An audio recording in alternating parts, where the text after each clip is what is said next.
aircraft right now, and then be passing that information through what we call a 9 line. So what the target is, what the description is, more importantly where the friendly forces are, reference that target, what type of weapon we need, what type of fusing, and what you'll see here very soon, ladies and gentlemen, is a simulated weapons pass from both the F-35s and the F-18 Super Hornet.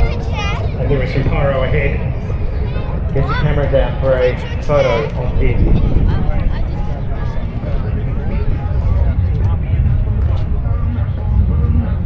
You'll have a JTAC here, won't you? Can you just tell us what they do? Yeah, so Joint Terminal Attack Controller, absolutely. So they'll be the primary person that is calling in that strike and is passing the information of where the friendly forces are. So really, really critical person in this Overwatch mission where we are using all of our AMG assets. But yeah, definitely always having a JTAC person on the ground. Now just watch how quickly this massive machine can stop.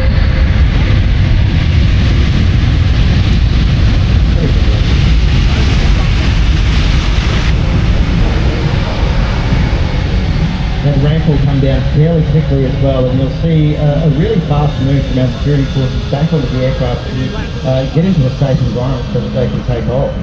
And it's already reconfiguring for takeoff, so you'll see that the flaps, which were providing a huge amount of additional lift, are now redeploying into the wings. The spoilers on top of the wings will basically go back into the wing, and at the same time the cargo door is open. Here we go for our first weapons pass simulated from the F-35s.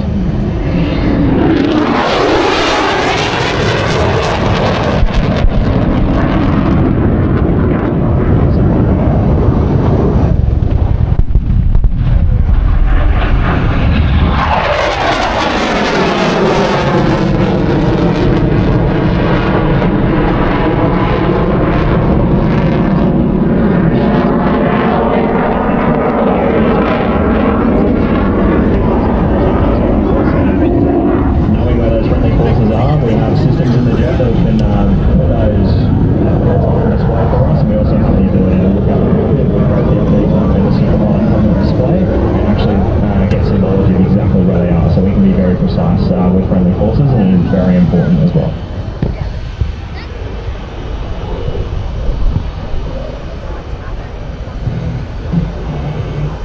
Now you see the security forces redeploying to get back on the C17. It's capable of carrying 102 troops or paratroopers, 36 litter and 54 ambulance patients. It carries 170,000 pounds of fuel or 18 pallets of cargo. It carries a tank as well, which is amazing. And 2 Apaches. Now the great thing is all of these careers are available to anyone who'd be interested in joining the ADF. So just go to adfcareers.gov.au. We have Defence Force recruiting here as well. You could be one of our security personnel that just ran on board the aircraft, right through to aircrew like flight. Everyone starts somewhere, don't they, mate? Absolutely they do, and I remember exactly how that feeling of being a kid here in the crowd watching all the displays, and then feels like I blinked and I'm right here right now.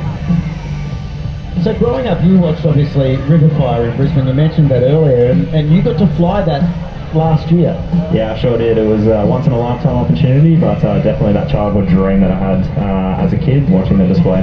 What do you see during that time? Not a lot of buildings. Yeah, a lot of buildings, unfortunately, which is not something that we see quite often in the airspace or in a display like this. But you're very focused on every manoeuvre, like what Woody and Langers were today for their aerobatic display, just making sure you hit all of your marks, just to make sure that you're doing a safe display, but then also you're letting the jet do the talking with the performance. Now obviously with something like Riverfire we see it as, it's a great spectacle, but it's also essential training to be able to work inside those urban environments. Absolutely it is, yeah. And I'm not the only aircraft at Riverfire. The Super Hornet is not the only aircraft. The Growler will be the primary aircraft flying this year for the fast jet display, as well as the C17, which is about to take off here. How close are you to some of those buildings? Because the photography seems to compress it, but they're amazing images. How close are you?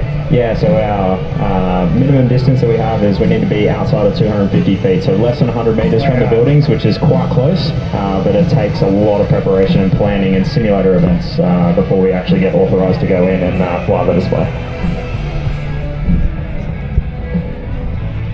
So you'll hear the engines spooling up in the C17 now.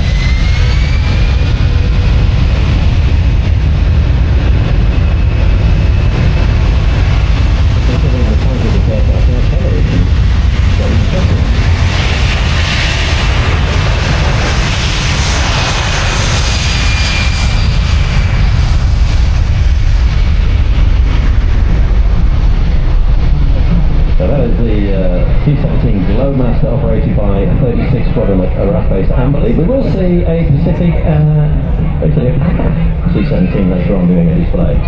That is an American Air Force One based in Hawaii, and that is a very spirited display as well.